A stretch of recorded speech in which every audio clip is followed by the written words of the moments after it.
And I know you didn't know this till we told you just now, but you had written a prophecy or declared a prophecy about the aeroplanes. Was it over Long Island? Okay. Yeah. Let me tell you what can I tell you long what before it happened. Yeah, long in before it happened. 1996, Tell us I called we call it the Gathering of the Dangerous. Yeah. Because my arms were broken, my fingers were all broken, and I went through surgeries, and they said that I'd never use this left hand again. So when you see me playing the piano, it's an absolute miracle. Okay. Because they did put plates all up my arms and everything because of attack. That's when I gave up basically what I was doing, my itinerant ministry, and went to the Warriors. It's a long story, but God sent me away. Yeah. And I was isolated for a few years. I didn't go to any churches or anything, stayed in Detroit. And while I found all these people, young people, gathering around me with earrings and tattoos and stuff because they were wounded warriors, and they were relating to the sound they were hearing from me, which also came from a wounded warrior. And I called a meeting in 1996 at the Hyatt Regency and said, let's call it the Gathering of the Dangerous, G-O-D. The Gathering of the Dangerous. And so what we did was all these people came, and in the next building, in the Hyatt Regency, was the guy that was running for president at the time against Clinton, what's his name? Bob Dole. Bob Dole was there in the next building. Right. And I don't know if I picked up something, because prophecy is such a mystery. You don't even know that you're going to say it. And we were doing the musical thing, and I just broke out in this. And I saw these planes flying over New York. And the next night, most people don't know this, but the next night, which has never been published, I actually went further and said, and they will go to Iraq. They will go, and they will take down the beast of Babylon. This is in 1996. That's when people argue and say the president's wrong and he shouldn't be going. Well, I didn't even know about him then.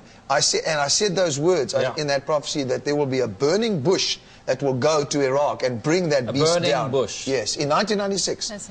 That's in that same prophecy. Most people get away from that. When Larry King interviewed me, he said to me, I need to understand about 9/11 because no one on the earth got an inclination about 9/11. Yours is the closest there was. Yeah. And it wasn't even that close. It was pretty general. Well, it wasn't that general.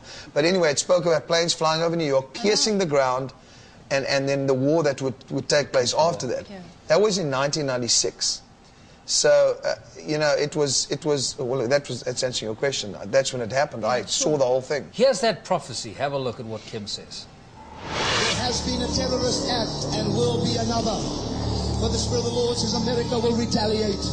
But God says even as they retaliate with natural weapons of war, and they say we will go to the place of the east, and we will go and we will bring them down for what they did to our people as they flew in the air over Long Island. But the Spirit of the Lord says another will take place, and I will prevent many deaths, because I will cause a security thing to happen so that they will not die. I will look after you, America. But God says the retaliation will not be right. It will not be of my spirit. It will be a wrong decision. But God says the saints of the Lord, of the Most High God, will begin to pray. And yet God says, I will strike down the God of the East. I will bring something to pass very soon. I have told you about it. The very God of the East, the very King of the East. Amazing. It is. There it is. Judge for yourself. Yeah. God speaks through his prophets. Yeah, I just thought it was incredible. I really did. At that time, it really was, you know. Who's the most influential person that the Lord has used you to speak to bring a word, and how did that impact your life? This is going to bless a lot of people, because they ignore prophetic surroundings. People are blind. They don't realize something happens today. We don't recognize it as being part of what's happening, so we despise it. Later on we say, if that hadn't happened, this wouldn't have happened today. And I try and make people recognize the signs that are present for your future. Yeah. Sure. And I didn't for a long time, and I had to start doing that. When something happens, I don't just rebuke the devil now. I say, wait, there's something's going on here, and I must find out what's going on.